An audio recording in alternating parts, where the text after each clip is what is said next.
Hey, it's Sunday night. East Lansing, Michigan. Jim Comparoni, Spartan Mag Live. A few minutes late to get started. Got an important phone call right at 8:30. Had to take it, and I suspect we'll be talking a little bit about that during the live broadcast tonight. Jim Comparoni, SpartanMag.com, publisher, SpartanMag.com. Check it out. I'll explain a little bit more about what's going on, but let's get right to the questions. Mailbag questions. Also, we'll have some questions from those of you watching. Hope the audio is okay. Let me know if it is not. And let's see, we'll get right into the questions. Jay Bannon from Sterling Heights wants to know, right into the questions. He wants an update on running backs. Michigan State fall camp, August camp over at the Duffy Doherty building. Wants to know about running backs. Big question for Michigan State for sure is whether they could get anything productive and consistent out of the running back position this year. You guys all know that. Anthony Williams looked really good at the beginning of camp. Came out of the first scrimmage injured, a little bit injured. D'Antonio said probably not.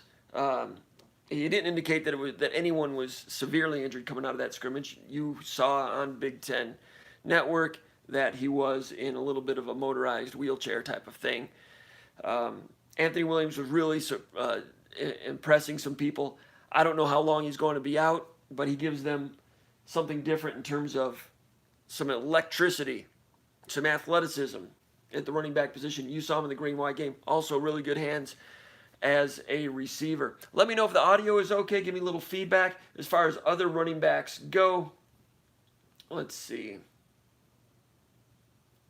As far as other running backs go, I'm trying to tune in the chat right now so that I can see some of your questions. Haven't seen any yet. We had some really good questions last week. We appreciated that. Connor Hayward, quicker than he was last year, needs to show that he's got some durability. He's had durability in the past. His IQ is getting better in terms of knowing how to set up blockers. He is quicker. Elijah Collins is he's squarely in the running to get some time at the running back position. Ladarius Jefferson, hearing good things from him. That Gabe Singer asking a question. Okay, now I can see the questions now. Everything is going well in that regard. I'm hearing Ladarius Jefferson played well in the second scrimmage. The second scrimmage was 3 days ago on Friday. Big back, big physicality, state championship quarterback coming out of Muskegon. So we got two streams going. So thanks for letting me know about that. Not really sure what we're going to do about that. Hey, it's a good thing this is not a motorized vehicle, or I would crash it. We'd all go over the cliff. We don't want that, do we? You may have seen some of the tests we did earlier and had the thing on trying to go on landscape. That was a problem. But anyway, we have two streams going. Hope that doesn't mess up the whole universe, but we're just going to keep rolling on this. Now, Jefferson, big quarterback at Muskegon State Championship quarterback. You guys know that he played last year as a true freshman, saw some time, got some quality time, had some horsepower, but now comes back with even more knowledge, and he's taking it up a level, and he needs to because it's a great competition. Hayward up a level. They needed to because Anthony Williams was on the way in. And Elijah Collins spoke with him last week. We had an article on SpartanMag.com. Intrigued me a little bit because he seemed very humble and very willing to take, second fiddle or fourth fiddle right now while he learns. He's not a guy that's, in talking to him, I genuinely believe that he's not the type of guy that would say, wow, I'm fourth string, put me in the transfer portal. I don't think Elijah Collins is that type of guy. And Collins was the most highly recruited out of these guys. Wisconsin went after him pretty hard, was a good linebacker in high school. So I asked him if he's on special teams, and I was not surprised to learn that Elijah Collins is on pretty much every special team. With the way that he could hit and play defense in high school, I'm not surprised about that at all. I think he'll be good in special teams, work his way into gaining some trust there. Brandon Wright, true freshman out of Euclid, Ohio. It's Euclid, right? Big back. Man, his junior film was great. His senior film was good, but I thought his junior film was excellent. Big guy, gear, a little bit more make you miss in his junior film. I thought, unlike Anthony Williams, who was in East Lansing in the spring, Brandon Wright showed up after graduating in the middle of summer. And they like the way he looks. They like the athleticism and all the tools. With him, He's got to learn pass protection. But I heard that they feel great about his future. Going to be a monster type of running back. He's everything they thought he would be. Brandon Wright looking good for the future. So the stable, there's some pretty good talent in there. Somebody's got to take the bull by the horns and become the guy, the feature back. They would love to have one guy get 200 plus carries, maybe a tandem. When they've had three running backs in the past, it's been really hard to get a third running back a lot in the rotation. Top two, Hayward is going to be in there until further notice. Probably still Jefferson, but as they go, you'll see they'll sprinkle in guys, and guys might get some mop-up carries, or someone plays well in practice. Maybe Anthony Williams gets some run in one of those games, and that's a chance to break out and take that thing over like Hayward did back in 2013. Welcome to Spartan Mag Live. It's Sunday night, East Lansing, Michigan. This pertains to the last one. You know what that's about. Still number one in my Great Lakes power ratings. What we've got here, the first question there came from Jay Bannon from Sterling Heights. That was a question from a SpartanMag.com subscriber over at SpartanMag.com. A couple of days ago, I said, hey, Spartan Mag Live is coming back Sunday night. Post your questions here. They posted it at the Underground Bunker message board. The message board, that is the church of what's happening now. The daily narrative on Michigan State's anything Michigan State sports. That's where we talk about it with people who know, and that includes people that post, insiders, and some of our writers at SpartanMag.com. I'm publisher at SpartanMag.com. Paul Konerdijk does a great job, associate editor at SpartanMag.com. Corey Robinson, great job covering recruiting, helping to cover recruiting. Matt Dorsey, back in the old days, was phenomenal, really helped get us going, and he's still around. Big Moobie doing a great job. He's Ron Armstrong, played football at Michigan State. He and I do a Skull Session podcast. We'll do that weekly on Thursdays for subscribers at SpartanMag.com. It's a lot of fun. These people ask questions for the mailbag. I tackle some of those questions here. In the meantime, I'll also be entertaining some of your questions here at the YouTube chat. If the vertical thing is bothering you, we'll try to go horizontal in the future. I'm still trying to get it going here. Let's go over to the comments real quick. Gabe Singer was asking, is it possible D'Antonio was exaggerating the Williams injury to not show him off to BTN? No, I don't think that's a possibility, Gabe. D'Antonio likes to keep things quiet, but there's no way that they would fake an injury and put him in a motorized wheelchair to try to throw off BTN, especially after D'Antonio talked about him a lot during spring football, and you saw him in the green-white game. People got a really good idea of what Anthony Williams is about. And I was at practice last week. I saw Anthony Williams in that little motorized wheelchair thing, and his face, he was not happy to be in that thing. He was not happy. And I've only talked to him once or twice, but you could see the hunger. You could feel the hunger in that kid, wanting to be out on the practice field. Connor Hayward came over, shook hands with him. He wanted to be out there competing. And I suspect he knows he's right in the hunt, too. How long he's out, we don't know. There will be, tomorrow is Monday, we will have a chance to interview players at 11 o'clock in the morning, and D'Antonio will also speak with us. Maybe we will ask him a little bit more about Anthony Williams, and he might say, I'm not talking about injuries. If we say, was he available today, he might say, not talking about injuries. We are not allowed to watch practice this week. We saw it last Monday. It was great. Coach D'Antonio let us in, man. We want to watch some practice. We want to talk to the Michigan State people, get them excited about college football. Coming up, a week from Friday? It's Sunday right now, a week from Friday. Michigan State and Tulsa kicking it off. Spartan Stadium. Today's Sunday night. This is the last Sunday that we will have with no college football to talk about. College football starting this week. Florida versus Miami? I think that's this week. Good luck to Dan Enos. I've never been one to root for the Miami Hurricanes. Sorry. Didn't like their style back in the old days. A lot of those guys were, just doing what they did, doing their thing, and I'm proud of them for everything they accomplished. Just wasn't my thing, that's all. Dan Enos is there. We know Dan Enos. I don't cover him anymore, so I can say, hey, I'm rooting for him. Hope he does well out there. All right, let's see. Who are the two deep safeties? I think that question comes up a little bit later.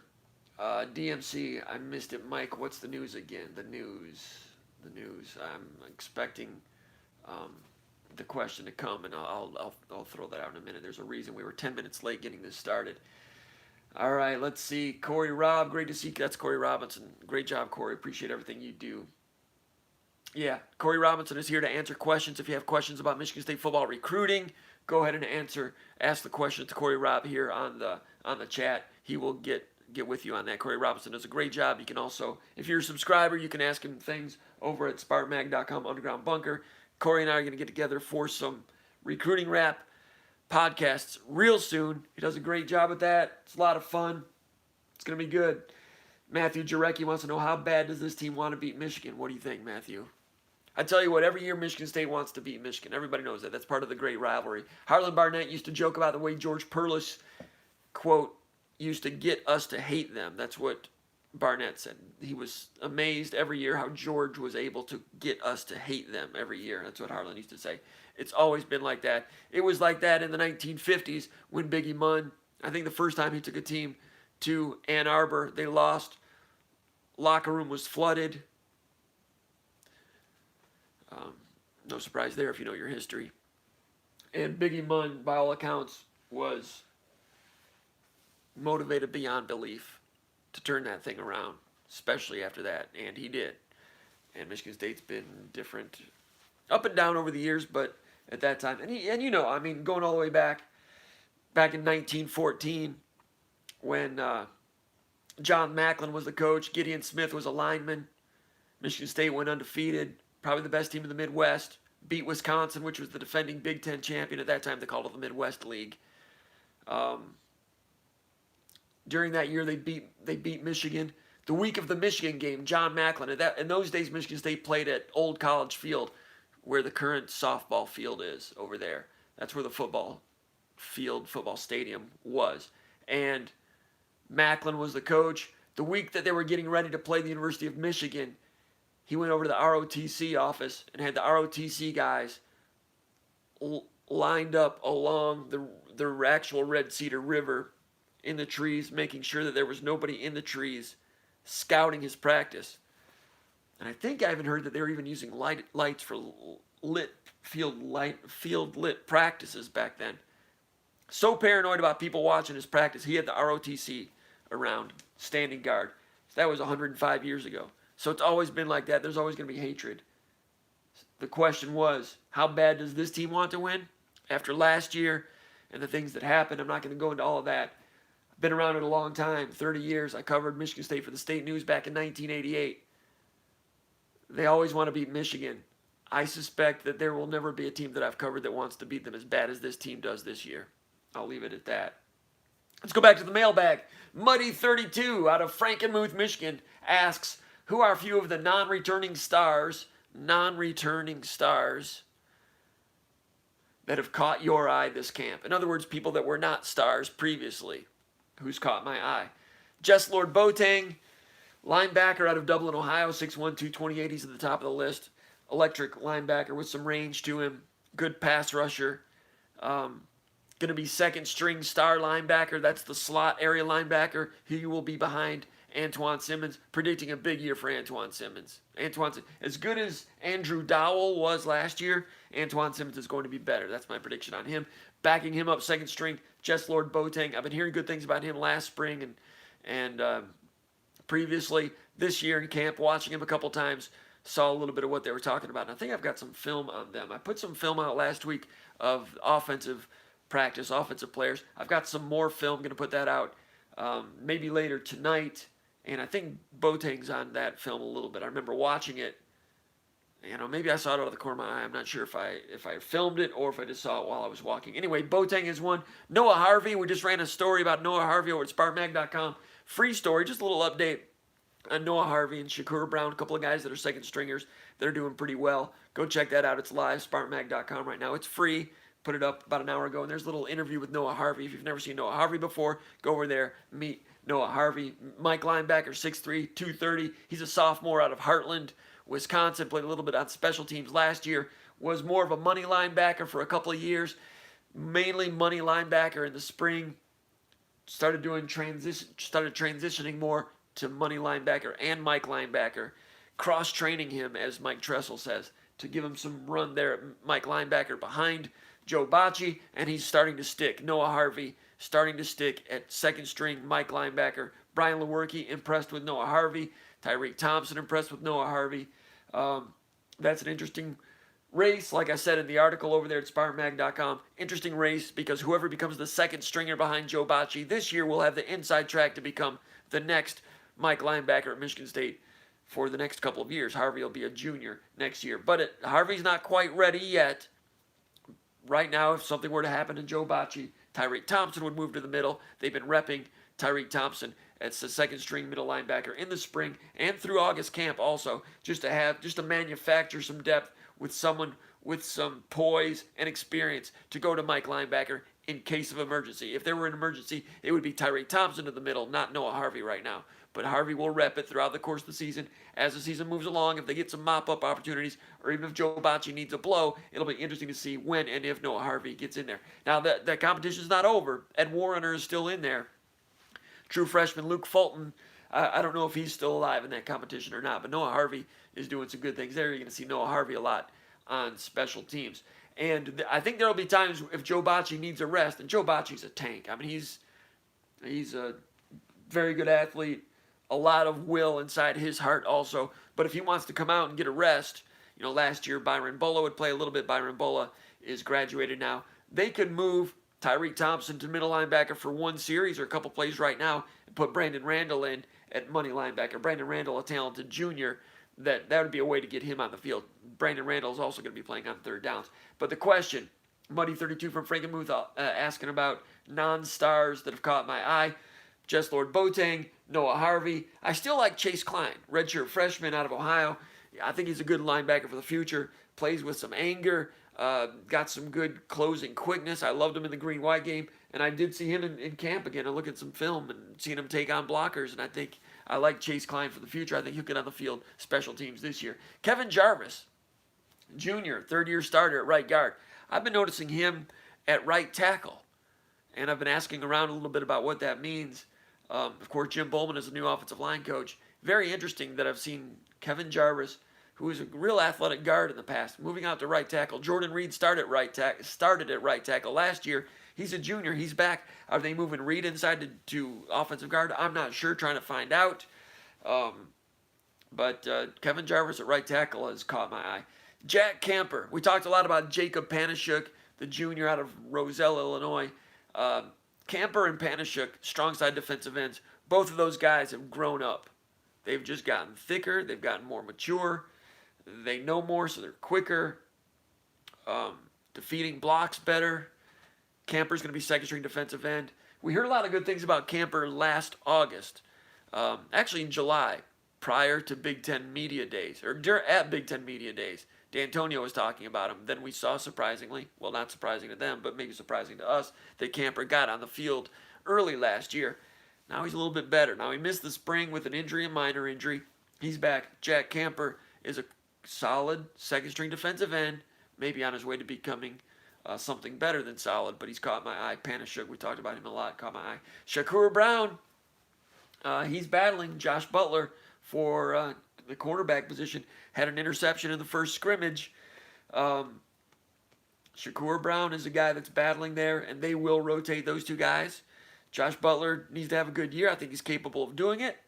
They will rotate that with the nature of today's spread offenses and up-tempo offenses that they have to play against. Corner is going to have to be on the field. They feel good about Shakur Brown.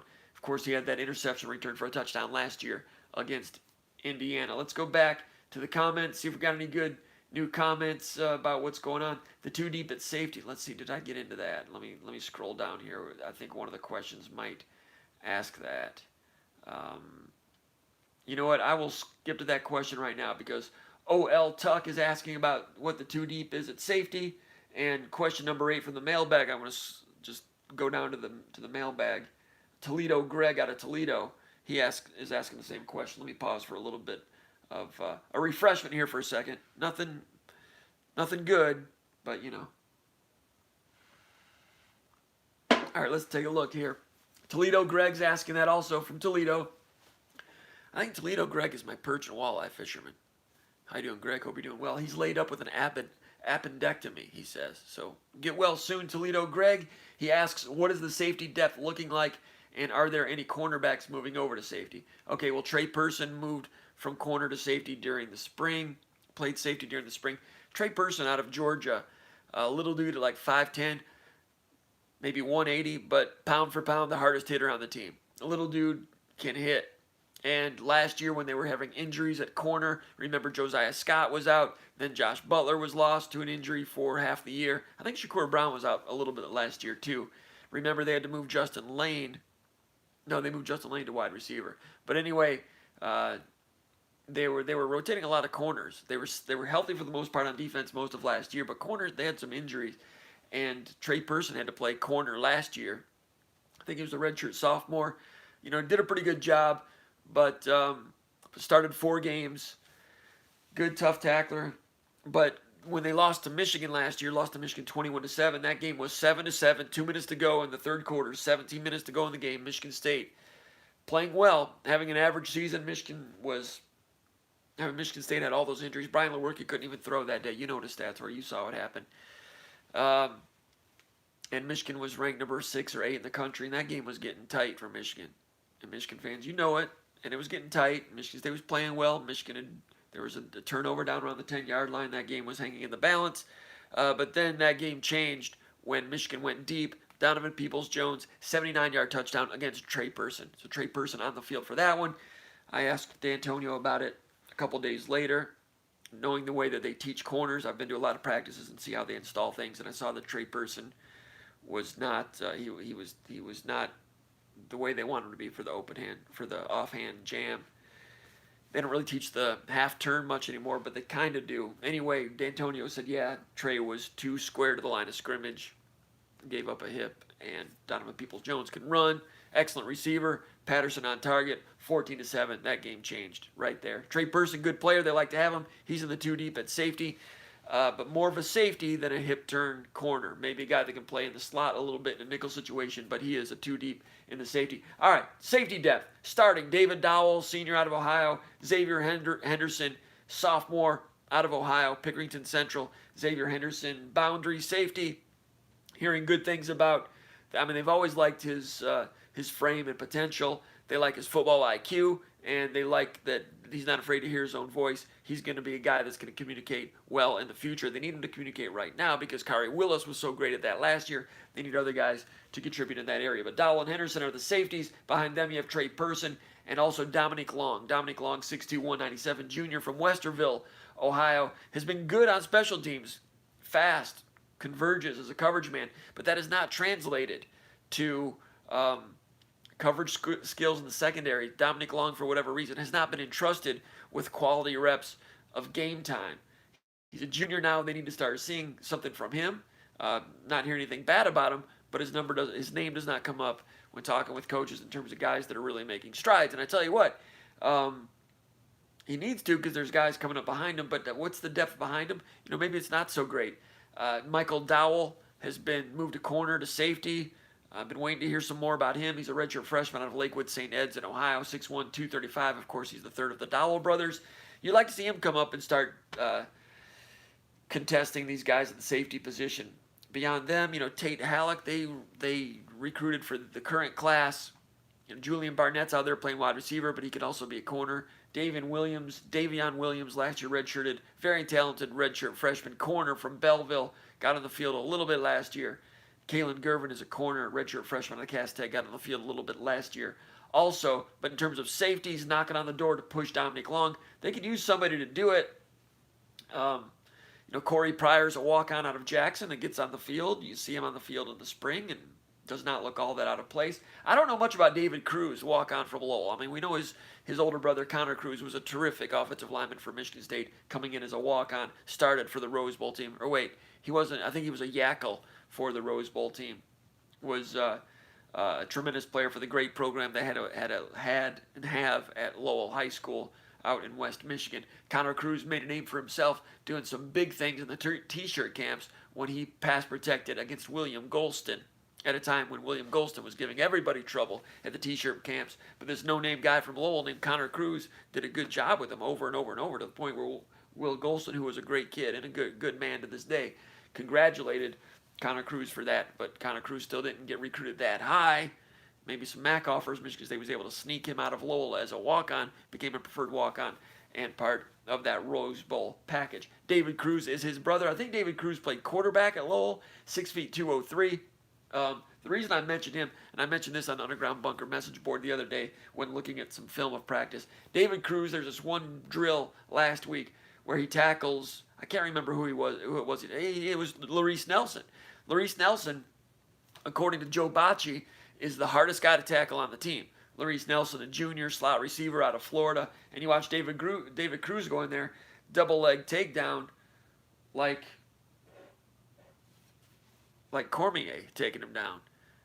Cormier lost last night, but Cruz, I looked at him like, holy crap, that's like the cleanest wrap you've ever seen. Tackle, it was like something Chris Spielman would love. I'm like, Cruz, I'll bet he's a wrestler. Looked it up. Sure enough, he came in second in the state in 189 as a senior. It was, I mean, just a beautiful tackle. Now, David Cruz is a redshirt freshman. If he's got some speed, that's a walk-on to watch. So that's what's going on in the safety position.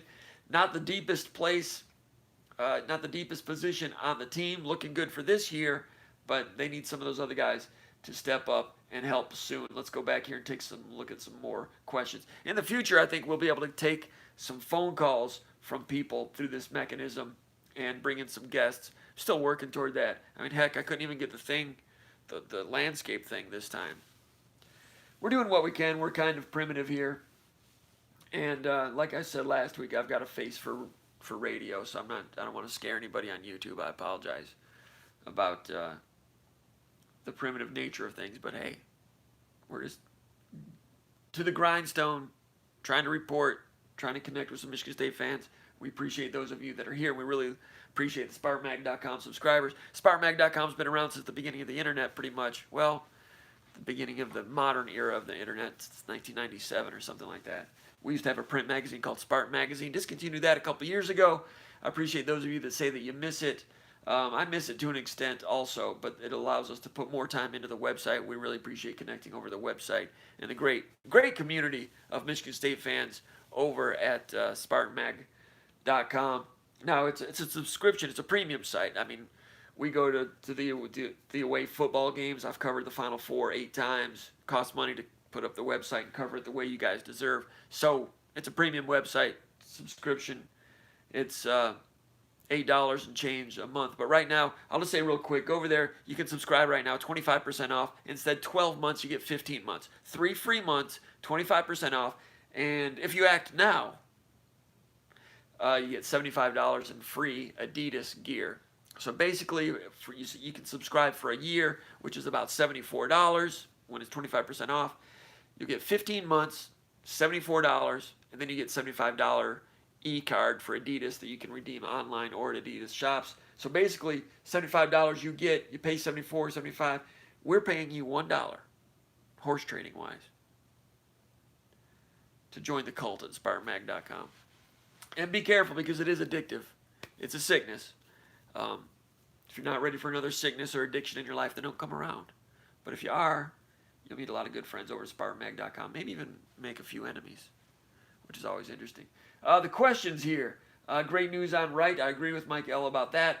DMC, I missed it on Mike. What's the news again? Mike. I forgot what we were talking about with Mike. Kickoff return. The Mahanster. Mahan. I think that guy's a Magger. I recognize that name. Kickoff return. You know, I think they're going to dabble around with Jalen Naylor more this year. Darryl Stewart's done it in the past. He's been pretty good at it. But they're really going to need something out of Darryl Stewart on first downs. And if he's running kickoff return, you can get a little gassed on first down if you return the kick. Now, these days, there aren't as many kickoff returns because it's a short kickoff distance. It's not as big of a deal. But I think Jalen Naylor, he's a guy starting at wide. He is a guy starting at wide receiver also. But Darryl Stewart is someone that I think they're going to highlight in the offense a lot. I'm not sure they would want to gas somebody in kickoff return in that regard. I remember back in the old days, Gary Scott was a great punt and kickoff returner, was great at fielding punts, among other things. He would often serve as the kickoff return guy, return the kickoff, then come to the sideline and would miss first down while he regained his breath.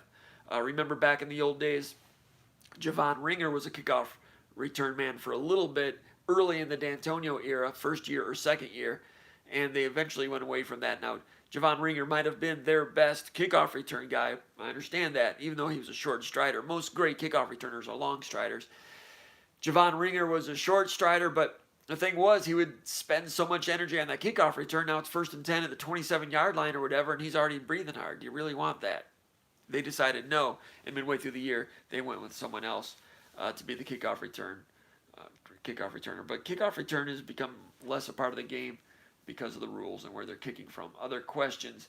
Let's see. DMC, the microphone master, asking about Noah Harvey. I was always a fan of his fast, enthusiastic style, but even more so now that he's gained 20 pounds. Hopefully he'll get some good chances to learn the craft of middle linebacker this season. I agree with DMC. The news on right. Let's see here. Polar Bear Comerford, Willie Comerford. O.L. Tuck asking about Willie Comerford. Man, you go back a long ways to remember Willie Comerford. Willie Comerford was a big-time 4-star offensive line recruit from Tampa back in 1997. And Michigan State went down there and won a big recruiting battle. The recruiter was, gosh, who was the defensive coordinator at? I forgot the guy's name last week also. Todd Grantham.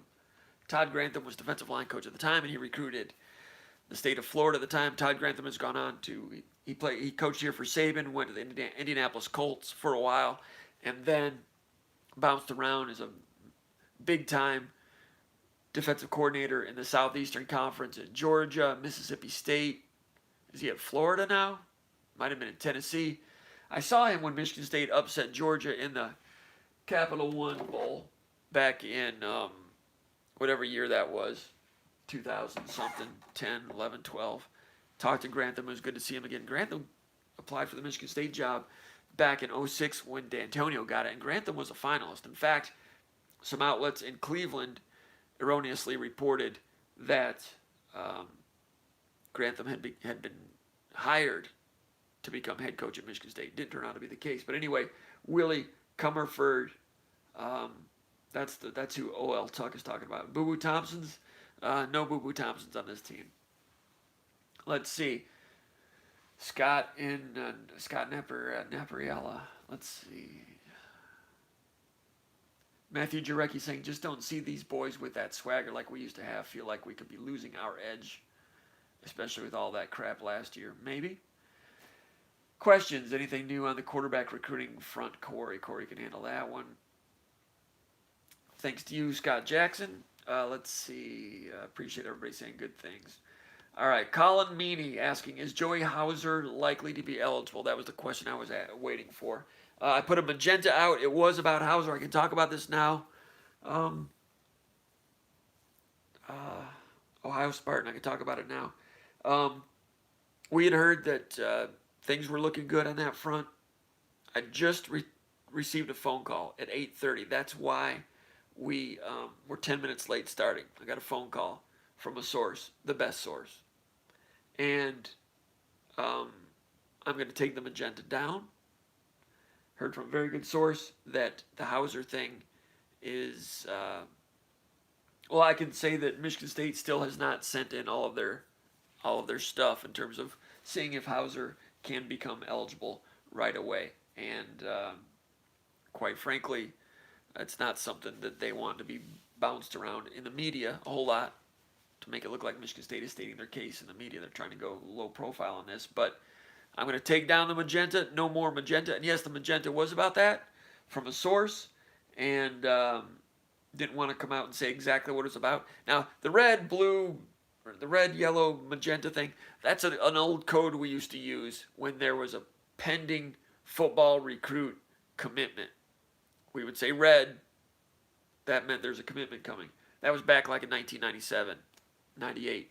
We would do that back in the old days when our main competition was the Lansing State Journal. They had a lot of good writers there.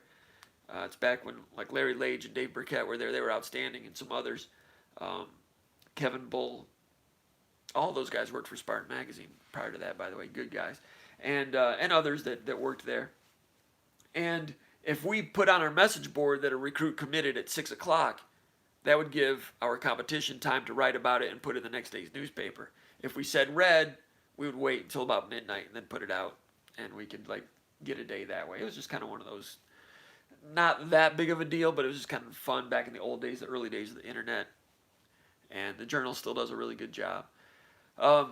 But anyway, so we had a color-coded system. Actually, it was in the early 2000s. This is kind of maybe bad form, but it was kind of taken after the Homeland Security color situation. Like if there was chatter of a commitment, we'd call it yellow.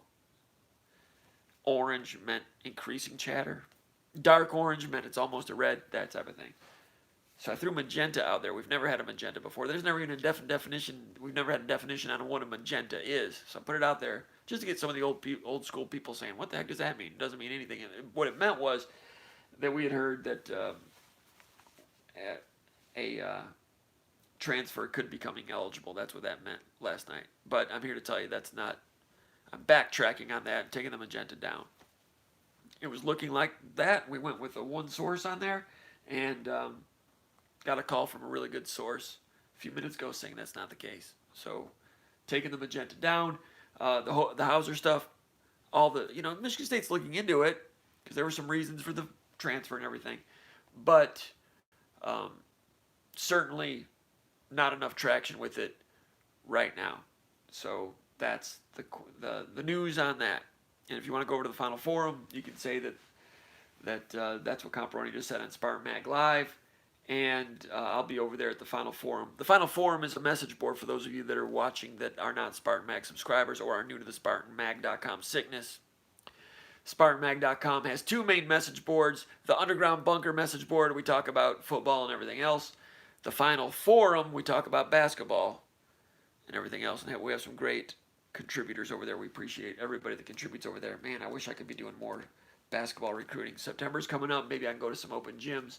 There's so much news going on, so many things going on. I'd love to be all places all the time. We do what we can, and we do what we love doing it. I just wish we had more time in the day and a little more energy. But energy has been better since I gave up coffee. Seriously, you hear that? If you give up coffee, you're actually better off drinking water than coffee. I wasn't so sure there for a while, but I agree with it now. Enough of that tangent. Let's go back to the mailbag, and as we're talking right now, it's 9:17. We're going to go until 9:40 tonight because we didn't start till 8:40. Running out of time already. MSU Polo out of Rockford, Michigan. MSU Polo. He and I spar a little bit. He checks me a little bit. We got good checks and balances. He'll let me know when I screw up, and I appreciate that. I screw up enough. Example, magenta. But went with a good source there. Thought we had something. Now that's the thing with the internet these days. I'll put it up on a premium message board, letting you know, sometimes giving you hints, sometimes giving you information about what we are working on and what we are hearing. That's different than writing a story about, according to unnamed sources, da-da-da-da-da-da. That would be like, that's a different form. I mean, that's credible journalism when you do that. If you use unnamed sources, some people say you shouldn't even do that. A message board is not, it's part of our news organization. It's part of our website community. But do you call that a gray area? I don't even know how to describe that. I let you guys know if I'm chasing down some rumors or things that I'm hearing. That's different than writing a story. But everything is in today's new media. They used to call it new media 15 years ago. I guess that's an old term now.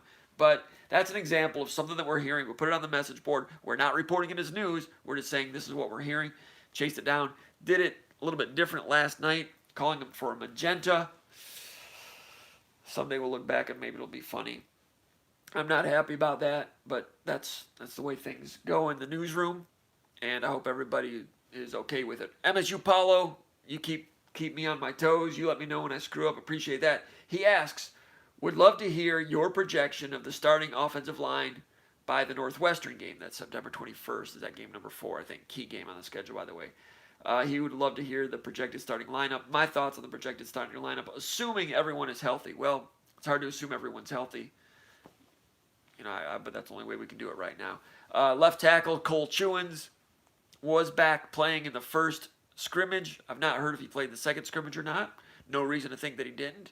I'm hearing they're just nursing that thing along, like D'Antonio said at Media Day. They're nurturing it, working on that, whatever the ailment was. I don't want to speculate what it was, but he played in the scrimmage. So did A.J. Arcuri, junior tackle, who I've talked about through much of the summer. on the Underground Bunker message board saying that I was impressed with him in the green-white game. I thought that he looked like a legitimate Big Ten left tackle. Now he's got to get out there and get it done when all the bullets are flying, as Jeff Stoutland used to say. When the bullets are flying, Arcuri's got to get out there and do everything mentally. I've got no reason to believe that he can't. I'm just saying that from a physical standpoint, eye test, he is a good, solid, well-proportioned 300 pounds, athletic, lateral movement, moves his feet well, long arms. When he gets his hands on you, you stop. I saw him do that against walk-ons in the green-white game and once against Jacob Panashuk. I'm like, that guy can play. He was playing with the ones in the first scrimmage at left tackle. Now, I'm not saying he's ready to block Kenny Willekes every single down or that type of player that they might run into like Gaziano for Northwestern that day. Can Arcuri hang on with those guys? We'll have to wait and see, but he's going to get on the field, and I would not be surprised if Arcuri is a good, solid tackle contributor this year headed toward it. And if he gets some traction this year, maybe even having a real good senior year, Arcuri, for a guy that the coaches are not talking about a lot, I saw him in the green-white game. I liked him, and now I'm seeing that he's repping with the ones here and there. But Chewins is the guy at left tackle. Down the line, Chewins at left tackle, Matt Allen at center. Okay, so is Kevin Jarvis right tackle? From what I'm seeing, I'm not hearing it. They're not talking about it, but I'm going to say Kevin Jarvis at right tackle. That's what I see. Jordan Reed, is he a right guard now? There's some questions. There's some secrecy on that offensive line. Left guard, Luke Campbell. He started, 19 or 20 or 25 games in his career at tackle and guard. Last year vanished from the playing group sometime after October. He's kind of making a comeback a little bit. He can play guard. Tyler Higbee's back from his injury on the field. He looked like he was moving pretty good when I saw him in practice last week. I was a little bit surprised by that. You know, when D'Antonio talked about Higbee at Big Ten Media Days in July, they anticipated Higbee getting back in late August. But he was on the field August, 9th or whatever it was, and maybe ahead of schedule, and I thought he was moving okay. Now, he struggled last year. Was he battling some ailments we didn't know about? I'm not sure. But Higbee was a guy that they thought had a really bright future when he was a youngster. And I mean, he got a lot of quality time back in 2017, started a lot of games, was on the field for, 15.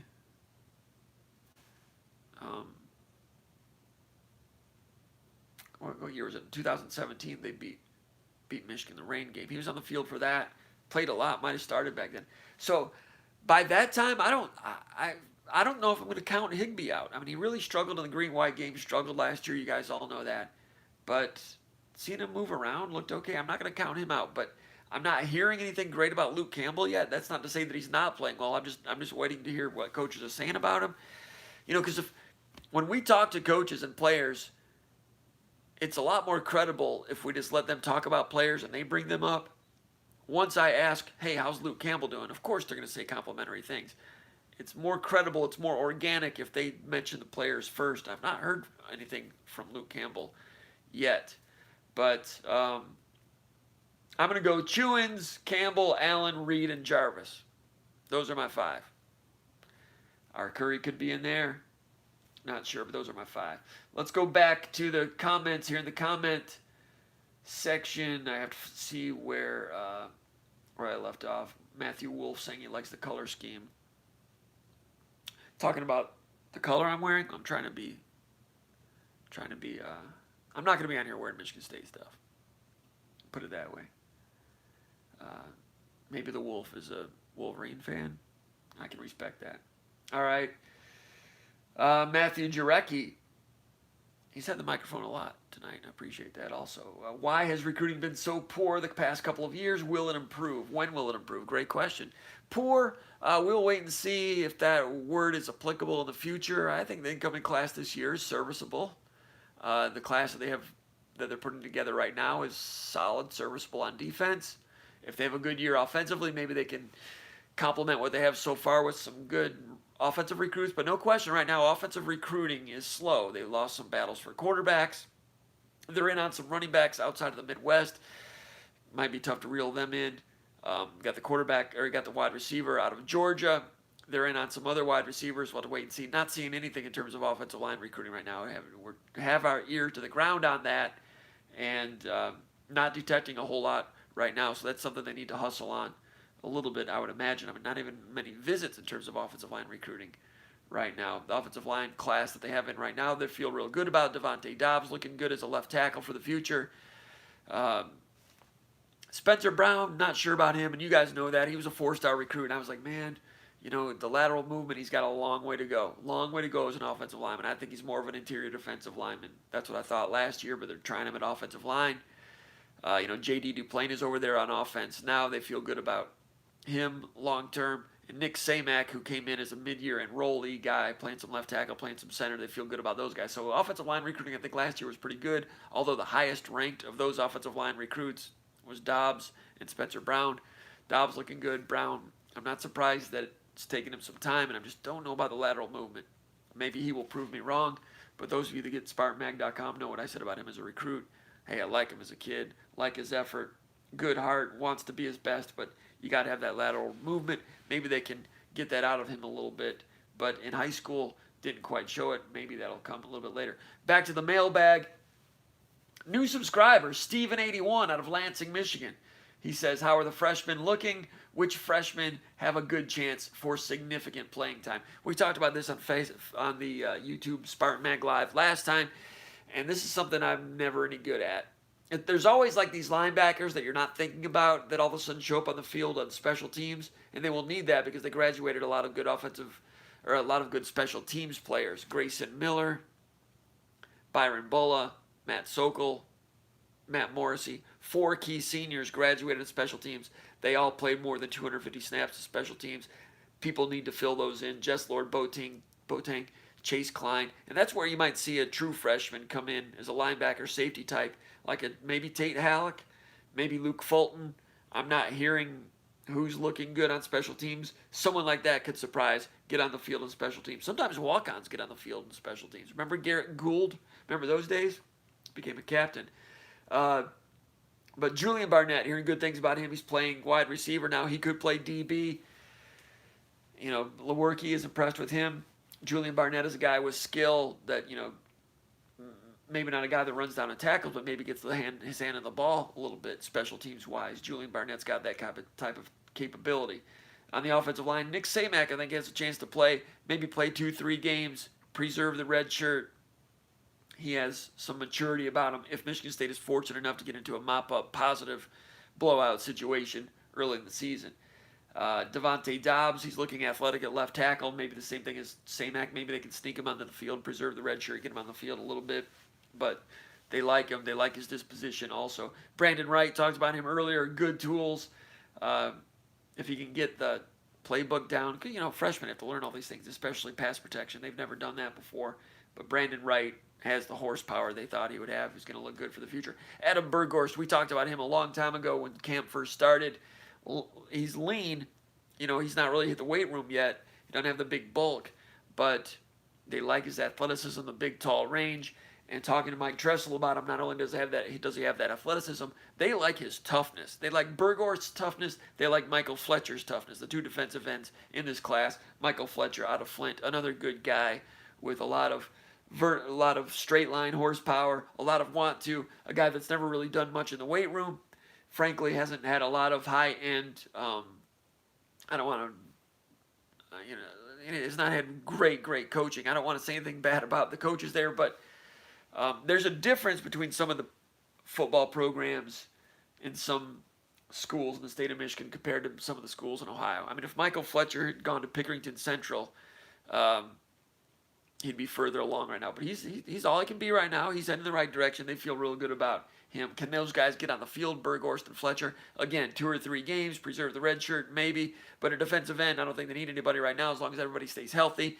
You got Kenny Willekes, you got Jacob Panashuk, you have Jack Camper, and the 4th D end, you're looking at Zach Slade maybe. Drew Beasley's in there.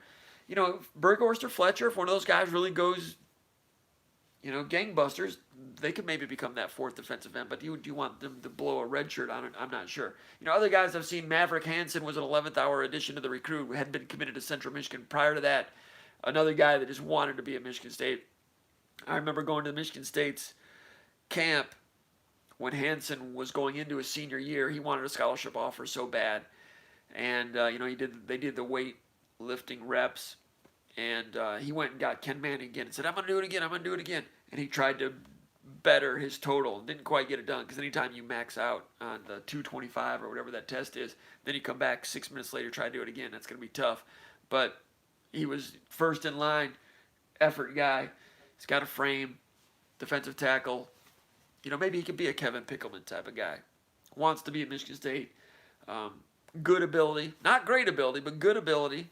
And he's got, you know, big legs, thick lower body, and moves his feet forward pretty well. I got to watch him a little bit more to see if he's got some of the other tools. But his heart's in the right place, and he can be, you know, you're asking me about the freshman. I'm not going to sit here and say that you know, Maverick Hansen is, you know, the next, I don't know, Raekwon Williams or anything like that. But Pickleman, maybe. Peyton Thorne, the quarterback, you hear good things about him. Lewerke saying good things about him. Dave Warner, the quarterback's coach, impressed with Peyton Thorne's accuracy, which is music to your ears. Cody White calls him a gunslinger, a guy that just runs around, makes plays, accurate. Peyton Thorne is going to be a factor in the quarterback race in the future. Trey Mosley, wide receiver, enrolled for spring practice. You saw him in the green-white game. He's a guy that's functional right now at wide receiver. Would he play ahead of, you know, the big three? You've got Darrell Stewart, Naylor, and Cody White. You have C.J. Hayes getting in there a little bit. Larice Nelson is kind of a role-playing wide receiver. Could Trey Mosley get in there? It's possible. Wide receivers often play early. Possible. So those are some of the freshmen. All right. Let's. We got just a few more minutes left. Let's go back and look at some of the questions here. We appreciate everybody checking in with us here at Spartan Mag Live. If you're watching a taped version of it, make sure to go check out SpartanMag.com. There's news dropping over SpartanMag.com all the time. I mean, there's news dropping everywhere on the internet, right? It's kind of hard to have scoops these days. If you have a scoop, it only lasts about 2 minutes.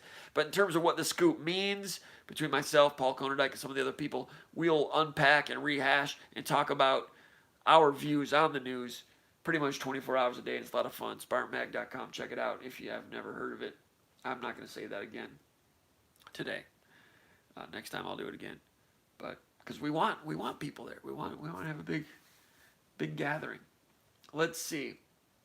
I think Matthew Jarecki, 53rd in the country. Come on, Haas. I think he's talking to me. I think he's saying the 53rd in the country is not a good recruiting class. Yeah, I can't argue with that. You don't want to be ranked number 53 at the end, but they're just 53 right now. And it's, you know, they're not. There have been other years when they've certainly gotten off to faster starts, no question about it. So now, you know, you take the foot off the gas a little bit for recruiting, and they'll look to finish strong. But you're right, 53. You want to be, if you're outside of the top 45 in recruiting, that's usually not, it's not where you want to be. I mean, you want to be in the top 10, obviously, and I've talked about this in recruiting over the years. Everyone knows that top 10 classes mean a lot. Top 15 means a lot. You know, top 20, top 25 means a lot.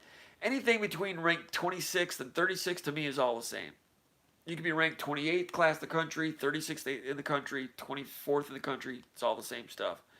There's little difference between any of those. Question is, are you recruiting to your needs, and are you recruiting your type of guys? All those type of things. Michigan State's done that pretty well with recruiting classes ranked somewhere between usually 25, 35.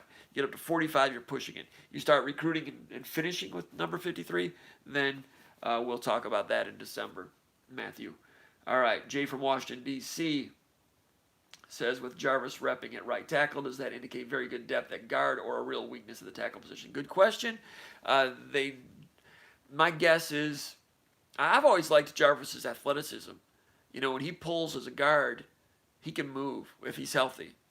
So, Jordan Reed, you saw Jordan Reed play offensive tackle last year, and he was functional. He was okay at right tackle. So you know that that's what the standard is. So if someone else is playing tackle, you would assume that means they're better than what Reed was last year. So I'm going to cautiously say that might be a sign of optimism. As far as the offensive line in general, I've been hearing from a few people that the offensive line is looking good and is going to be a surprise this year. Hearing that from people that are there, people that know. They're happy with what the offensive line is doing in terms of doing their job, functioning within the new style of offense. O.L. Tuck asking about any Bob Denton type young O-lineman. Is Hayward a Scott Green mold? Again, O.L. Tuck referring back to the 1993 Michigan State Spartans. Bob Denton, offensive lineman from Martinsville, Indiana. Bob Denton was a fun guy to cover back then. Big dude. That was back when the Spree mopeds were brand new, and he used to test those things at about 310 pounds. Bob Denton caught a touchdown pass against Penn State in 1993 on a tackle-eligible play. He usually wears number 60. He put on jersey number 80, made him eligible, and man line of scrimmage. I think it was counter boot, touchdown, piled onto him. Had like a 17-point lead. Remember that? It was the first time they played Penn State. There was snow on the field at the beginning of the game. First time, Thanksgiving weekend. And Michigan State played great. Got off to a big lead. 35-14, something like that. And then here came Penn State. Freddie Scott's son. Remember Freddie Scott played wide receiver for the Detroit Lions back in the Billy Sims era.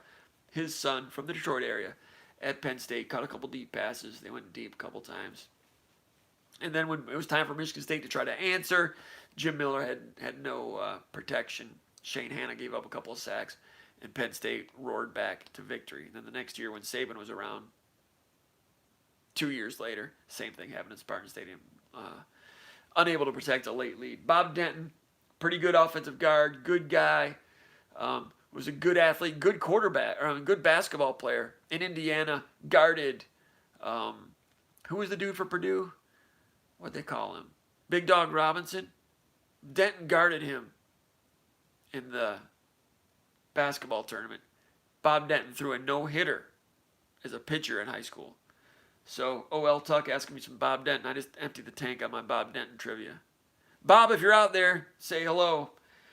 Is Hayward a Scott Green mold? You know, Scott Green was a good little fullback. Didn't play much early in his career, but ended up becoming a two-time MVP at 94, 95.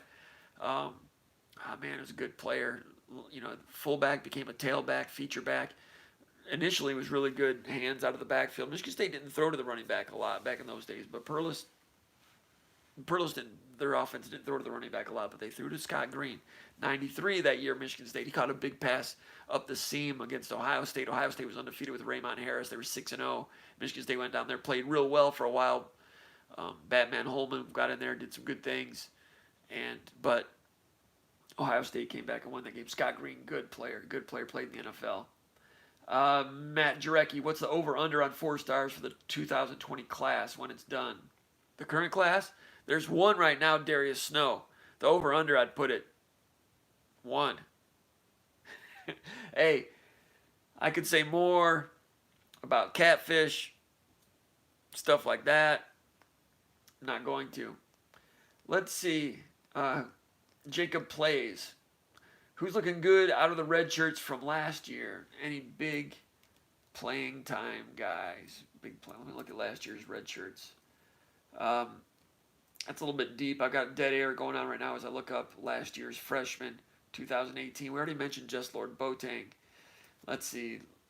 A lot of these guys, well, Kalen Gervin, it's a red shirt, second string corner, going to be a starter someday. Jacob Isaiah, offensive lineman, just kind of a guy getting some run. You know, I really liked his film, his senior film. I would have expected to have heard more about him. I've not asked specifically about him, but not hearing a lot yet. Elijah Collins is a red shirt. I think he's got a chance to compete in that running back derby, but you know, at running back, it's hard to get the ball to more than 2 or 3 guys. You know, Larry Caper late in his career didn't get the ball much. You know, Madre London transferred to Tennessee. It's hard to feature more than 2 or 3. So I think Eli Collins is a good candidate, but if Brandon Wright is who they think he is and Anthony Williams is who they think he is, there's, you know, you're gonna have Ladarius Jefferson around. It could be tough to break in there. So he's a redshirt freshman. James Ohanba is a guy that's been losing weight. They need him to lose weight. Nothing great out of him yet. Chase Klein, I think he's got a good future. Parks Gissinger, redshirt out of California, played defensive end. You know, his film was, I wasn't gangbusters about his recruiting film. Came to Michigan State, he's doing what he can. Played some defensive end. Wasn't really keeping up. Doing his best. Nothing against him. Moved to tight end. I saw him the other day. They needed him to seal block on the backside on something. He's still learning those things. So he looks okay in the uniform. I don't know where he is hands-wise as a tight end. They need some blocking tight ends. Frankly, be honest, Park Kissinger a little bit behind schedule to be nice. Chavez Alexander, wide receiver, quarterback in high school,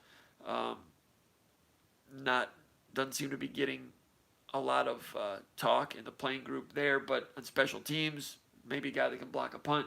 Zach Slade looking good, Jacob Slade looking good, Dimitri Douglas on schedule on the offensive line, Davion Williams looking good as a defensive back, Just Lord Boateng looking good at linebacker, Michael Dowell, I heard some good things about him in the spring, moved him to safety now, wait and see. Ed Warrener missed the spring, I think he's being overtaken by Noah Harvey at number 2 inside linebacker. Christian Jackson, saw him miss a tackle last week on film. Don't want that.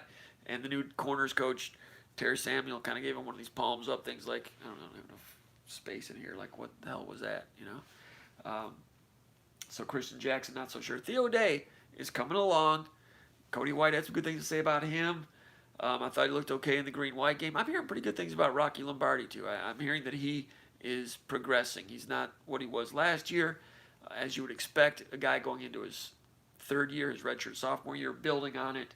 So Theo Day and Rocky Lombardi is going to be a legit competition next spring. Trenton Gillison at tight end. I'm going over every single guy in that recruiting class now. Trenton Gillison, you know, good explosiveness down the field, good hands. Got to show that he can block. Did not block well in the green-white game. Need it now. Tight end as a whole is a hole, so to speak. Gillison needs to help soon. I don't know if there's a magic wand there for him right now. He's going to get on the field right now, though. Gosh, they could really use like a walk-on to come through and do some things. And there's been some tight end walk-ons in the past.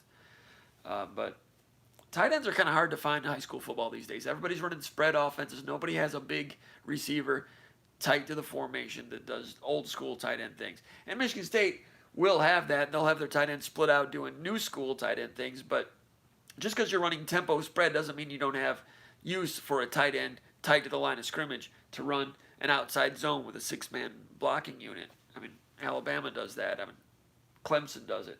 You could use that. Trenton Gillison, 6'5", is a good 6'4.5", 6'5", is a good specimen, but the blocking is behind schedule also. Xavier Henderson, sticking with his class, looking really good at safety. He's starting future safety. Deshaun Mallory, 6'3", 290, big dude.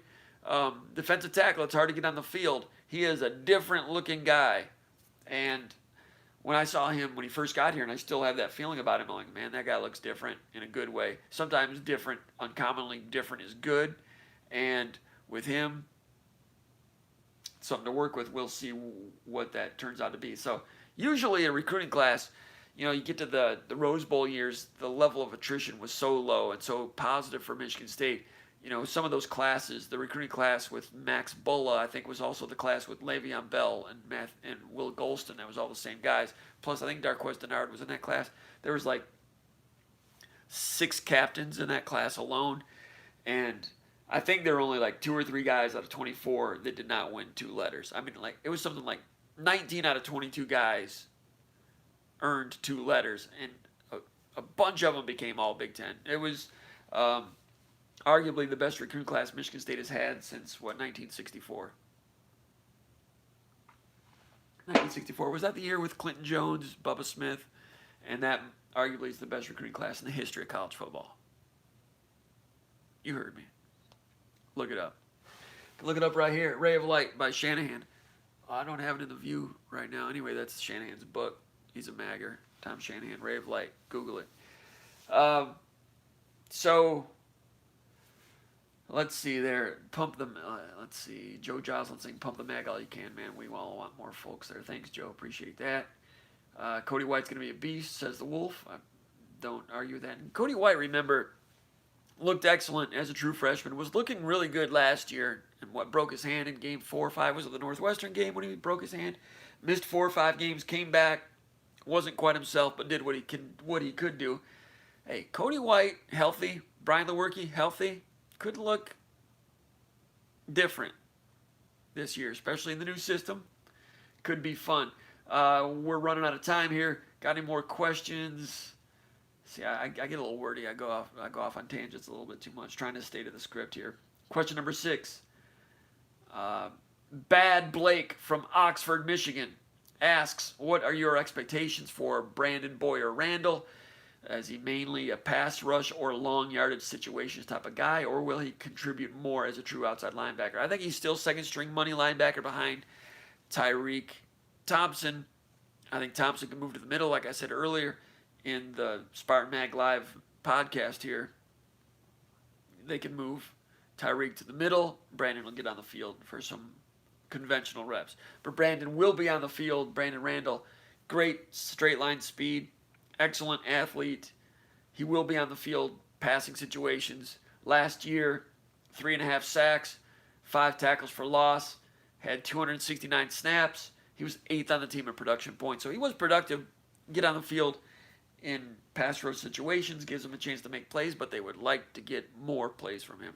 Pass rush and turnovers. It's what the defense is really emphasizing right now. They were a top 10 defense last year, number 1 in the country against the run. They want more turnovers. Tressel made that point a few times, saying back when they were great, 2013 and 14, they were terrific with a plus 13, plus 15, I think one year, turnover margin. They want to get back to that. But the point I was getting to a moment ago when I talked about the 2013 recruiting class and the lack of attrition, it was uncommon, the lack of attrition they had. When you have attrition in less than 10%, that is phenomenal, especially when they're those type of players. Most recruiting coordinators over the years would say if you recruit a recruiting class, 1/3 of them, it's expected, are not going to win letters. 1/3 of them are going to be quote-unquote washouts or busts, whatever you want to call it. That's just the nature of recruiting. And if you have a better level of attrition than that, if you have 70% guys end up getting 2 letters over and over and over, 4 straight years, then you're going to be over 85 guys on scholarship, and then your next recruiting class, instead of having enough to get 25 guys in the class, you're only going to have room for 19 or 20. That's why Michigan State perpetually only has room for 19 or 20 recruits, because they have little attrition in general. So the class that I just listed, talking about guys that are looking good right now, and there's 4 or 5 that are a little bit behind schedule, chances are, I've seen it 1,000 times, those 4 or 5 guys that are behind, it's a real good chance that those guys are going to be washouts. If you're not doing something by year 2 or 3, you're not creeping up there, it's probably not going to work out for you. But at Michigan State, they don't run those guys off. So if Christian Jackson keeps missing tackles and Parks Kissinger doesn't really come around, based on what Michigan State's been for 12 years, they're not going to move those guys out to create scholarship room. Alabama would, and we talked about that in the last podcast. I have a lot of respect for the way Michigan State does it, the way D'Antonio does it. If he recruits you and it doesn't pan out, he's never said this, but I assume what he's saying is, if we recruit a guy and doesn't pan out, that's our fault, the coaches. It's not quite the passive-aggressive way that Steve Spurrier used to do. If a player went out there and screwed up out on the field, came off the field, Spurrier would say, well, don't feel bad about screwing up. It's our fault we had you out there. That's not very nice. But hey, sometimes football, different ways of motivation out there. But I just listed some of those guys. Some of them aren't coming around. That's par for the course. 33% failure is still, it's like batting 290. It's not terrible. Light just went out. That means it's about time to close up shop here. Let's see. OL Tuck still talking about Bob Organ. I think that's about it. We're going to wrap it up. Could go one more. Oh, as far as Brandon Randall goes, he's going to split time there at outside linebacker. He'll get a little bit more quality playing time. He's got good athleticism, but he needs to do a better job of when the blockers make contact with him, he has to do a better job of defeating blocks, getting off blocks, making himself small, as John L. Smith used to say, getting that hip flexibility. I'm not sure he has a lot of hip flexibility, although he showed more last year than he used to have. He needs to keep coming around, making himself hard to get to. But I wonder about the length of his arms. There's something about him, if you put your hands on him, he does not defeat hands and turn the corner. If you touch him, Brandon Randall's pass rush, a lot of times if you touch him, He's done. He needs to be better than that here in his last 2 years as a Spartan. They could certainly use that as they try to get more pass rush and more turnovers this year. The season starts a week from Friday. Go to SpartanMag.com. We will continue to cover Michigan State, which, in my opinion, is a legitimate threat to be a contender in the Big Ten East in 2019. Now I'm going to try to turn this thing off. I hope I don't screw it up. Appreciate everybody checking it out. Go to SpartanMag.com if you're so inclined. And I want to say thanks for everybody for the questions that they put at SpartanMag.com Underground Bunker in the mailbag thread. And for those of you taking time to post today, sorry I didn't get to all of them, but we're out of time. We will see you next time on Spartan Mag Live. We're going to do this, planning to do this every Sunday night during the football season. In the meantime, we will see you over at the Underground Bunker at SpartanMag.com. My name is Jim Comparoni from East Lansing, Michigan. You've been watching Spartan Mag Live.